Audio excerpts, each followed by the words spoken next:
Perhaps in our memory, Hollywood has always been the hallowed cathedral of radiant dreams and gentlemen who were perfect in every single breath. But have you ever stopped to wonder, behind those glamorous smiles on the silver screen and those elegant suits, how much pain had to be hidden when they were not allowed to be themselves?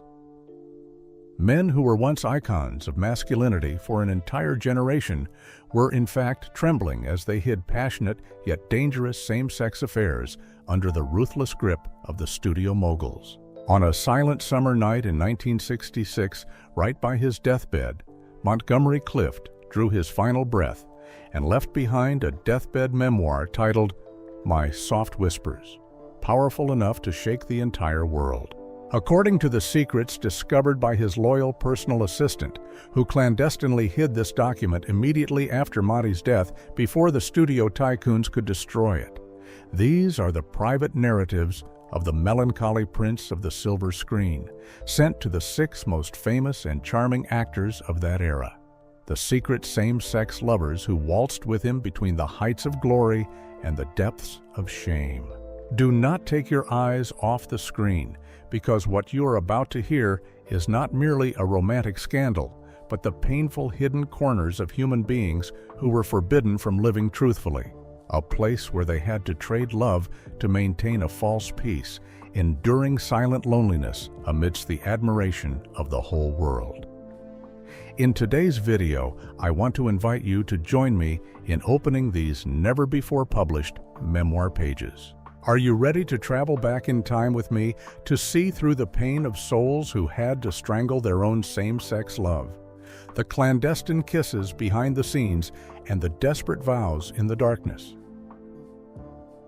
All to protect a perfect illusion that this world once demanded of them. 1. Robert Walker, the shadow lover and the silver needle poisoned by the spotlight. In the trembling lines penned during his final night, Montgomery Clift named Robert Walker with an extraordinary reverence. For him, Walker was not merely a professional peer. He was the only man who had reached the deepest, most secluded layers of his solitude. He wrote of his friend with words drenched in raw emotion. Robert was not just a lover. He was the sole warmth within the frozen tomb of Hollywood. He was the echo of a kindred spirit, a stray heartbeat that found a painful resonance right inside my chest, amidst a cinematic capital that has long been icy and has never truly known the existence of a real heart. In the late 1940s, the American public worshipped Robert Walker as an icon of gentleness, a model boy next door with a warm smile. However, behind the lens, Clift saw a man who was disintegrating. Walker was then enduring the profound humiliation of seeing his beloved wife, the star Jennifer Jones, being publicly and overtly taken by the tycoon David O. Selznick. Selznick did not just steal Walker's family, he tortured him by forcing him to star in romantic films while his soul was bleeding out. This helplessness before the absolute power of the studios left a festering wound in Walker, driving him into a spiral of alcohol and perpetual panic attacks. Between the two of them, a unique bond emerged, not from fleeting desires, but from a profound empathy between two souls carrying secrets shunned by society. The connection between them did not begin with cheap flirtations or overt gestures. It arose from a shared terror, a secret code that only those living in the shadows could decipher. In a society where gender deviance was considered a mental illness to be treated with electroshock, or a crime significant enough to annihilate a career, they recognized one another through gazes that lingered longer than usual during auditions. In the suicide note he left behind, Monty recalled that moment with trembling script, as if the words themselves were written in the ink of ultimate fear. Do you remember, Kevin? That day we stood beside each other in that suffocating audition waiting room. Amidst the murmurs of a crowd hungry for fame, I heard the stray rhythm of your heart.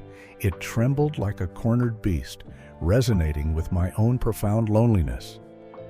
I saw in your eyes a dark abyss identical to mine, the fear of being stripped bare, of being exposed like a monster beneath the sun. Behind the tattered red velvet curtains reeking of damp rot, where the stage lights were nothing but a threat, I found your lips in a state of frenzy.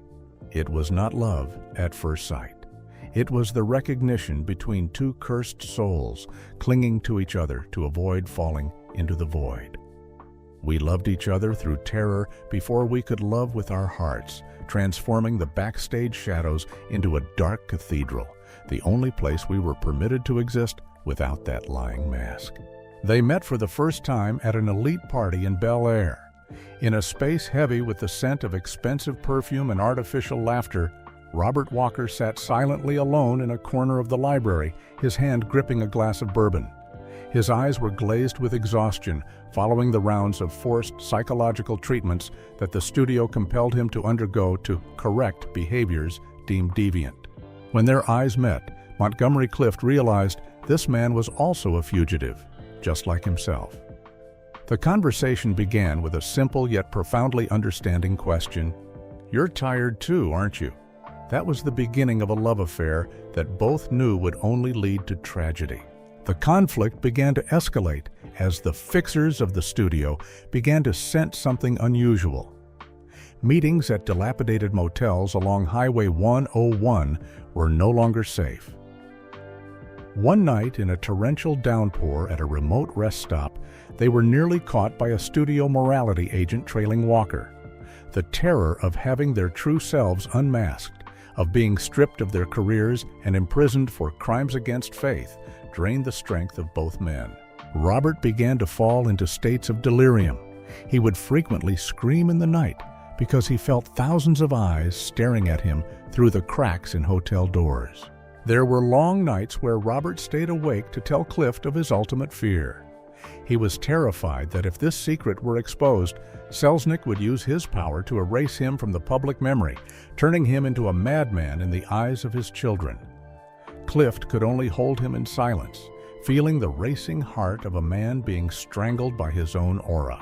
The resonance between them possessed a painfully realistic quality, a gratitude for having found someone who dared to face the darkness with them, even as that shadow was slowly swallowing them whole. The cruelest truth that Montgomery Clift wished to reveal was the death of Robert Walker on the night of August 28, 1951. When the conflict between his true self and his public image reached a breaking point, Walker suffered a violent nervous breakdown at his home. He began to call out Montgomery Clift's name amidst strangers, threatening to expose all of Hollywood's deceit. The studios intervened immediately. Instead of taking him to a hospital, they dispatched the studio's private doctors to extinguish this flame of secrets. Clift asserted in his suicide note with absolute fury that injection of sodium amytal was not to save him. It was a silent blade used to bury the truth to protect the studio's clean image. They feared Robert's voice more than his death. The needle piercing Robert's vein did not bring salvation, but a permanent silence. The extremely potent drug caused his heart to stop instantly, forever extinguishing the warmth of the only man who had stitched back the fragments within Clift's soul. Robert Walker passed away at only 32 years old, surrounded by the men in gray suits from the studio, the very ones who spent that entire night destroying every trace of a forbidden love. They cleaned the scene with a terrifying coldness, seizing tear-stained love letters and the candid photographs that Walker had cherished like treasures. Clift wrote in a fit of resentment, "They erased the existence of our love before his body could even turn cold. They turned him into a victim of exhaustion, while in reality, they executed him because he dared to love someone like me." As the final words regarding Robert closed, the narrator realized a truth more painful than death. Walker had not just passed away. He had been scrubbed from Clift's private history by an iron hand. Montgomery Clift had to live the rest of his life in torment, where every time he looked in the mirror, he did not see a star, but a cowardly survivor who owed his existence to the death of his lover. The secrets regarding the night Robert died were never brought to the press, but they became a poison that slowly seeped into Clift's soul, turning every step he took on the red carpet thereafter into a desperate escape from eternal loneliness. It was a simmering hatred for an empire of fame that only prospers when built upon the corpses of people and the truths buried beneath the gold dust. 2. The affair cloaked in friendship, a painful game of hide and seek. Their relationship spanned decades, cloaked in the label of lifelong best friendship, a safe, sanitized term for a love that carried the weight of a death sentence. To maintain their radiance in a Hollywood where the morality clauses in studio contracts held the lethal power of an executioner's gavel, Kevin and Monty constructed a script that was perfect to the point of cruelty. They did not merely perform on the silver screen. They acted in every stolen breath and every frantic heartbeat whenever they stood before the prying eyes of the public. Kevin married Augusta Dabney, meticulously building the image of a devoted husband and the quintessential American family man. But behind the velvet shroud of that domestic sanctuary lay a harrowing truth. Every morning, Kevin awoke beside a woman he forced himself to caress, inhaling her perfume as a desperate measure to mask the lingering scent of tobacco and Monty's warmth on his skin. There were nights when Kevin lay motionless in the dark, staring at the ceiling and feeling like a cold-blooded killer hiding a rotting carcass, the remains of his own true self.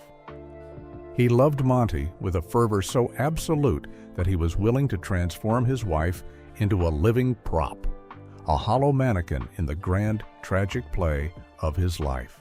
Meanwhile, Monty was perpetually thrown by studio moguls into a series of manufactured, high-profile romances. His publicized affairs with icons like Elizabeth Taylor or Lee Remick were nothing more than artificial products forged by Hollywood's professional fixers. Far more sinister was the fact that the cinematic empire of the era knew their secret perfectly well. They wielded the truth of this forbidden bond like a noose tightening around their throats. Remain the world's closest friends, a studio executive once hissed with a threat, but if a single drop of love leaks onto the red carpet, we will crush you both like vermin. The most harrowing moments occurred during dinner parties in Beverly Hills, where the deceit reached a peak of macabre horror. Beneath the brilliance of crystal chandeliers, amidst the cacophony of artificial laughter and the sharp sting of gin, Kevin and Monty sat mere inches apart. They raised their glasses to celebrate hollow successes, discussing scripts of valiant leading men and heroes who saved damsels in distress. But beneath the table covered in pristine white silk, their fingers were interlaced in a violent, desperate grip, the only thing preventing them from spiraling into madness amidst the surrounding lies. Every subtle touch was an agonizing affirmation. I am still here, in this darkness with you, even as the world tries to tear us apart.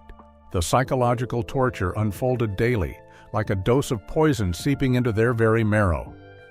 Whenever Monty had to perform a scene of burning passion with a female co-star on set, Kevin often stood motionless in the wings, his hands clenched so tightly that his fingernails carved deep into his palms. He was forced to suppress a frantic, howling jealousy, the jealousy of a lover stripped of his identity, merely to play the role of the devoted friend observing a colleague's technique. Darker and more noir still was the grotesque theater of Kevin's wedding anniversaries.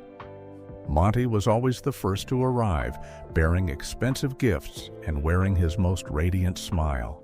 He played the part of the loyal best man to perfection, raising a glass to toast Kevin's happiness before the gathered guests, while only hours earlier they had been tangled in each other's arms in a secret apartment, shivering with the fear of being burned alive by society. Monty's presence at Kevin's family events was like a ghost haunting a crime scene. Simultaneously, their only solace and a brutal reminder that they were living a life borrowed from someone else. They only shed this horrific masquerade in cramped, lightless sanctuaries, seedy roadside motels where neon signs flickered like a dying heartbeat, or remote escapes where only the silence bore witness. Yet even in those fleeting moments of stolen joy, Monty began to succumb to sedatives to dull the reality of his existence.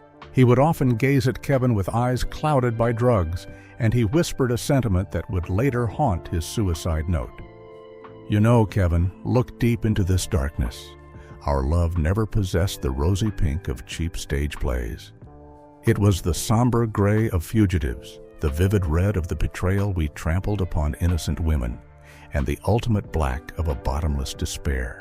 We did not love in the light. We were simply rotting together in a secret that even heaven must turn away from in disgust. The truth of their clandestine bond was only unmasked when a tattered diary was discovered in Monty's locked cabinet shortly after that fateful night, containing a final message to his secret lover Kevin, like an omen of the end. Kevin, if you are reading this, it means I have finally found an escape from the horror mask we called friendship. I am writing this because I no longer possess the strength to play the loyal brother while watching you embrace another woman. I am weary of kissing beautiful stars while my soul screams your name. I knew Hollywood would never let us belong to one another in the sun. They wanted us to be icons of masculinity, but we were merely restless ghosts in this dark cathedral. You know, sometimes I wished for a disaster, so that just once in my life I could hold you tight without the need for shadows. Our secret is now safe from a heaven that has looked away. Do not weep for me, Kevin.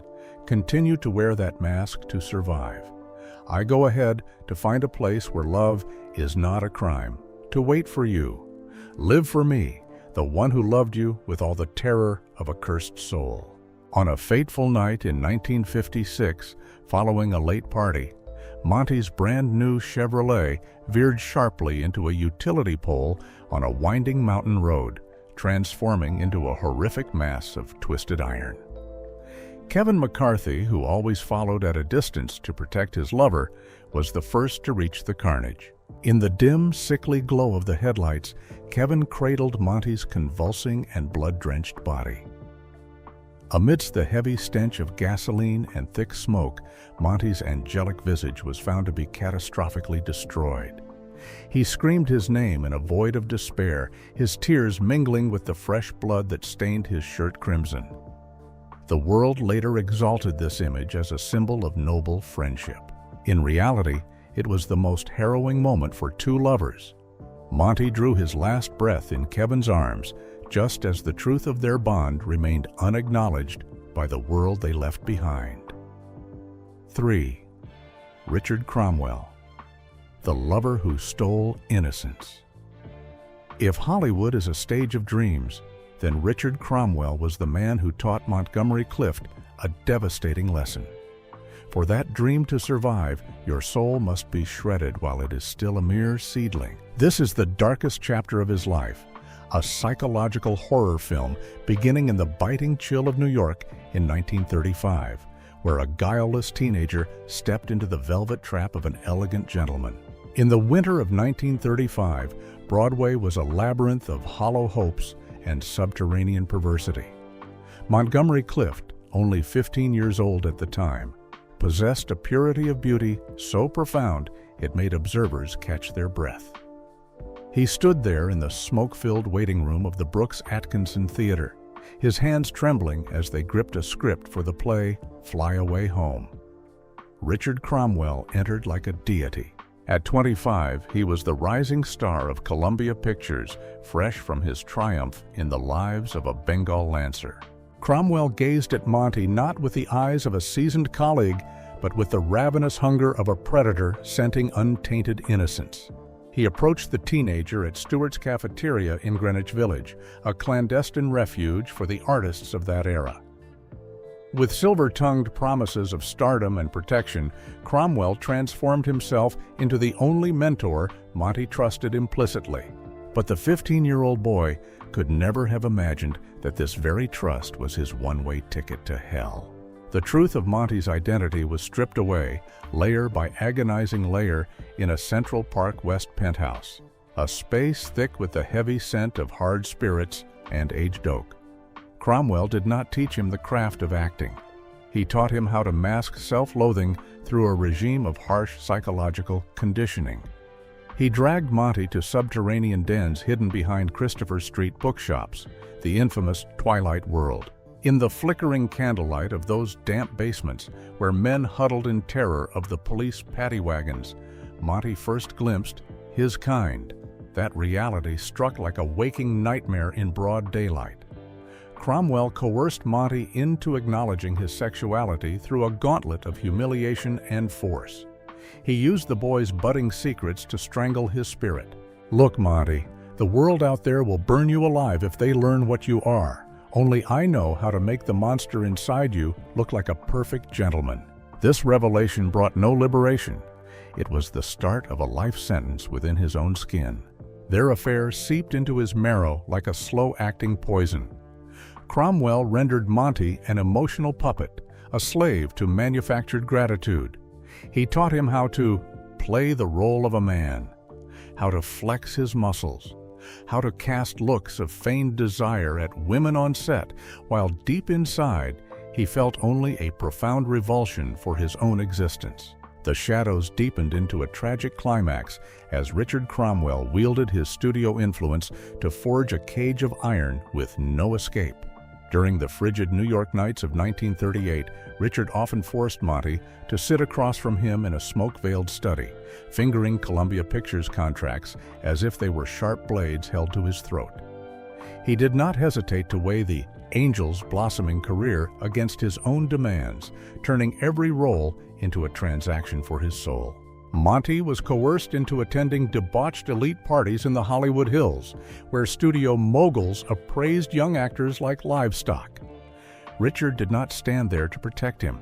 He stood as a handler, reminding Monty that a single slip, a stray glance, or a leaked confession of his deviance would see the name Montgomery Clift erased from the map as swiftly as it had appeared under the hands of the studio fixers.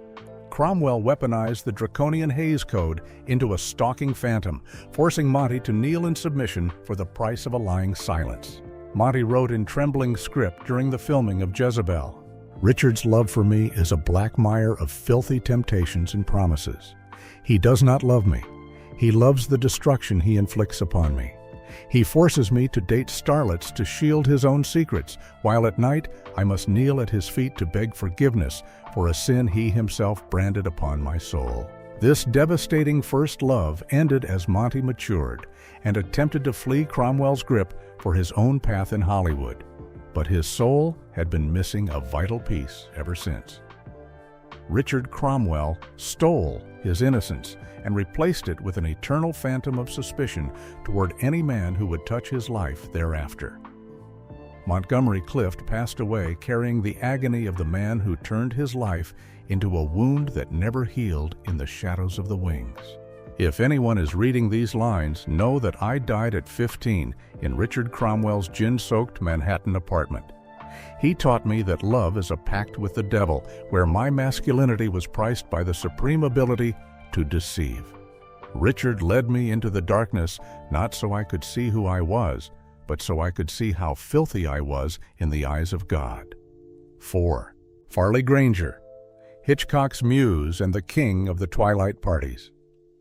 In trembling script, blurred by stains of alcohol and raw agony, Monty recalled the beginning of the nightmare. It commenced on a sweltering evening in 1948 at the premiere of Alfred Hitchcock's Rope.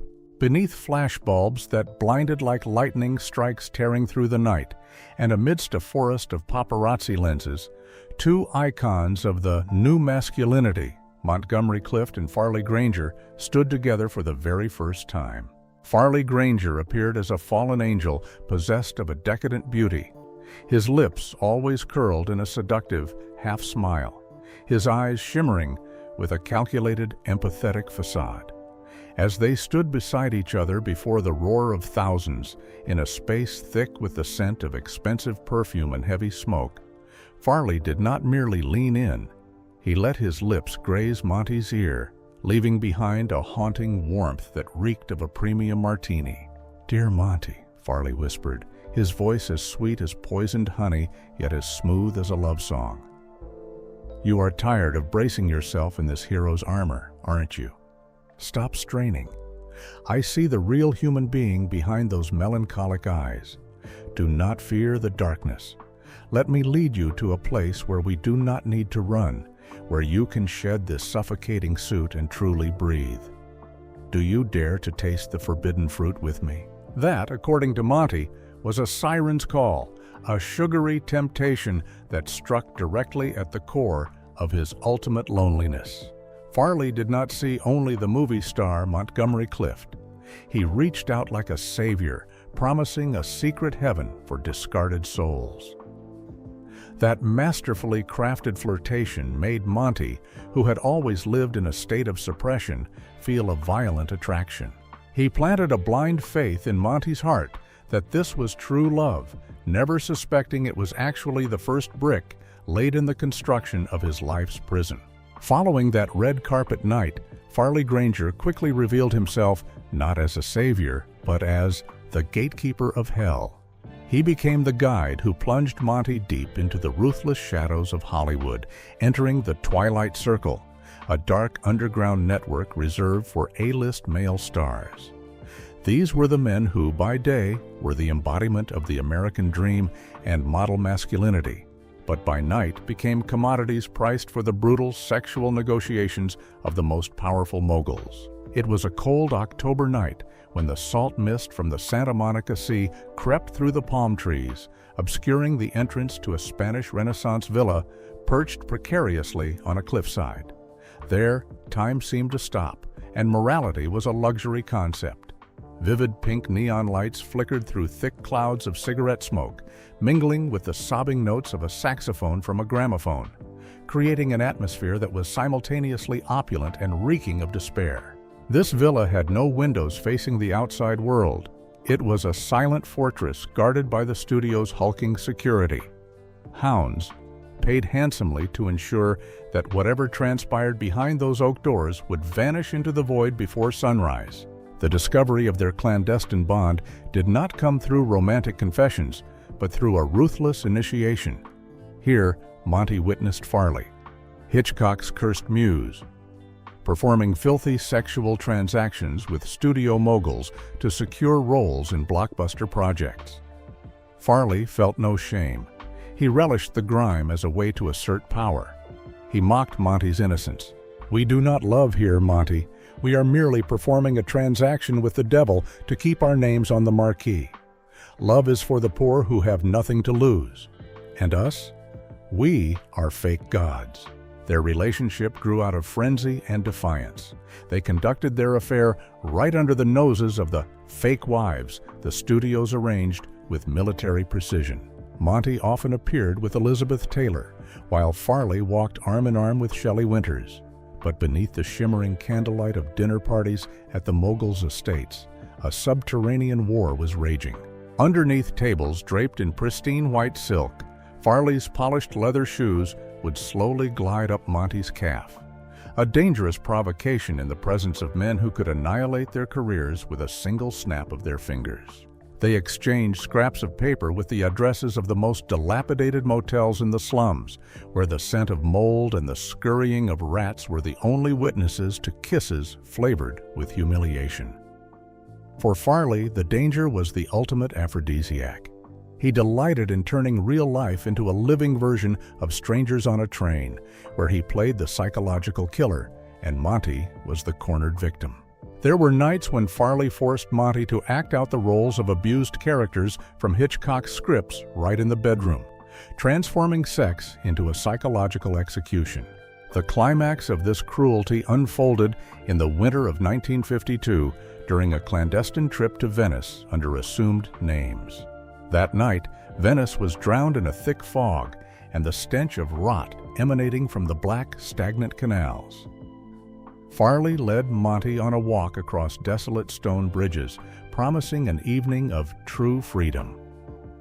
As they stepped into a narrow, dead-end alleyway deep behind St. Mark's Square, Farley abruptly stopped. Just as Monty prepared to lean his head against his lover's shoulder, a camera flash tore through the darkness, blinding and ruthless. Monty stood frozen, his breath bitter, his heart racing with terror. He saw the shadow of a man fleeing with a camera in hand. Monty grasped Farley's hand, his voice trembling. "We've been caught, Farley. My career, my life is over." But Farley's hand was terrifyingly cold. He slowly lit a cigarette, the red ember flickering in the fog like the eye of a monster. He neither chased the photographer nor offered Monty any comfort. "Stop acting, Monty. This scene is over," Farley said, his voice flat and frozen. He looked at Monty with hollow eyes, a smirk appearing on his face. "That man works for me. Those photos of us being intimate won't go anywhere unless you start getting difficult with the studio contracts I am brokering. Imagine what Confidential magazine would pay for the face of America's favorite leading man kissing a man in a dark Venice alley. You belong to me now, Monty. Every bone, every breath of yours now lies in my safe." Monty collapsed onto the damp stone pavement, the sensation of humiliation rising like a tide. This betrayal was not just a strike against his reputation. It was the execution of his ability to love. The only man he had ever trusted turned out to be the most vicious trapper, transforming a journey for freedom into a permanent sentence of slavery. Until his final breath, whenever he heard the shudder of a paparazzo's camera on the street, Monty would shiver and cower, for he always fancied it was Farley standing in the shadows, ready to trigger the detonator for his ultimate destruction. A legend died in the fear of a hunted beast, all because of a mistaken love for a ghost with an angelic face. 5. Laurence Olivier High-Level Theater and the Affair in the Underground Basement. Unlike the cold, calculated malice of Farley Granger, the bond between Montgomery Clift and Laurence Olivier was like the weary, heavy sigh of two men utterly spent from the exhaustion of wearing their frozen masks. They encountered each other in the autumn of 1949 in New York City. Laurence was already a towering, legendary figure of the British stage, arriving on Broadway to prepare for a major production, carrying with him the unshakable elegance and standard poise of a true gentleman. Monty, with those famously melancholic eyes and an acting style as natural as a breath, was the face that Hollywood both worshipped and dreaded. The defining pulse of their story did not beat at lavish, glittering parties, but in the hollow, haunting, lights-out moments. It happened after a grueling rehearsal that stretched until 2 a.m. in a decaying, drafty theater. When the stagehands had vanished and only a solitary ghost light remained on the empty stage, casting long, skeletal shadows across the boards, Laurence descended into the auditorium. He sat beside Monty and simply asked for a cigarette. They did not uncover each other's secrets through dramatic or theatrical confessions, but through a silent, terrifying recognition. Laurence saw in Monty a bleeding soul identical to his own, another captive forced to perform the role of the perfect man for the cold amusement of the world. "The price of worship is high, isn't it, Monty?" Laurence whispered through a thin, fading veil of cigarette smoke. "Every morning, I must ask myself which version of a gentleman I shall perform today. We are trapped in an endless play where the script is written by people who haven't the slightest inkling of who we truly are." Their relationship grew from that tragic, shared empathy. It was not a feverish, burning affair, but a series of hushed, desperate evenings in a temporary Greenwich Village penthouse. There, they could finally strip away the suffocatingly thick stage makeup and the restrictive, tailor-made suits to exist as themselves.